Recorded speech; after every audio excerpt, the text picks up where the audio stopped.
धनंजय धड़कन अपना होश खोए। नमस्कार, स्वागत है आप सबका अपना चैनल एमके के भोजपुरी में। जी हां, धनंजय धड़कन ने अपना होश खो दिए। दरअसल बात यह है कि धनंजय धड़कन अपने किसी दोस्त के शादी में गए थे और जब वहां अपने दोस्त के घर पे पहुंचे तो अचानक बवाले लगब गाना बजने लगा और वहीं पे शशि लाल यादव भी मौजूद थे। तो लोगों के खूब ज्यादा रिक्वेस्ट पर एक साथ धनंजय धड़कन व शशि लाल यादव बवाले लगब ए सैया गाना पर खूब जमकर नाचे, जो कि आगे आप सबको वह वीडियो भी दिखाएंगे। और फिर धनंजय धड़कन का गाना बजने के बाद शशि लाल यादव का भी गाना ढोरी जगह घाव होई बजा के खूब दोनों नाचे। धनंजय धड़कन व शशि लाल यादव बहुत दिन बाद एक साथ खूब धूम मचाए। तो चलिए वह वीडियो को दिखाते हैं।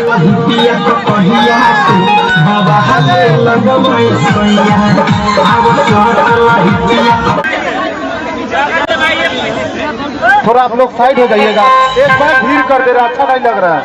इन आदमी को नाचने दीजिए, आप लोग तो देखिए, थोड़ा इंजॉय लीजिए। आप लोग प्लीज खाली गिर दीजिए, जरा बोलेगी लगाने को फॉलो करिए। तुम्हें नहीं सुन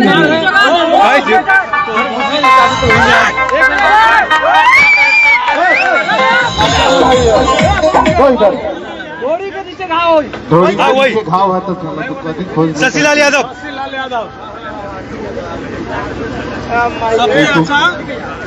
पढ़ा लिखा ऑपरेटर नहीं है।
भोजपुरी इंडस्ट्री से जुड़ी कोई भी खबर सबसे पहले देखने के लिए सब्सक्राइब कर ले एमके भोजपुरी को और साथ ही घंटी को दबाकर ऑल कर लेता है। कोई भी खबर डालूं सबसे पहले आप मोबाइल तक पहुंच सके बिल्कुल फ्री में।